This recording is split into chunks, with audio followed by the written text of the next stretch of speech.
مالك ياض في ايه؟ ما تجيب عربيه. حد حيشك؟ اجيبها منين وازاي؟ تجيبها ازاي ومنين دي بتاعتك انت مش بتاعت انا. يا ما تكمل علامك ودراستك وتبقى بني ادم محترم تجيب اللي نفسك فيه، او تكمل في السكه الصعبه القاسيه اللي مفروض عليا ومش مفروض عليك وتجيب برضه اللي انت عايزه. لكن لو فاكر يا حلو ان انا اللي هجيب لك العربيه تبقى غلطان. قول لي ليه؟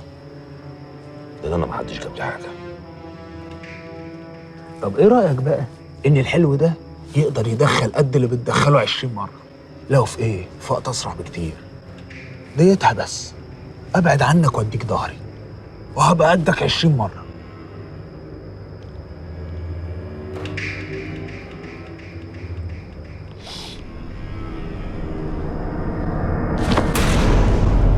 قعد سنين عمر ضيعتها في شقه وتعب عشان اوفر لك عيشه نظيفه وهتم دافيه. عاوز تدي دارك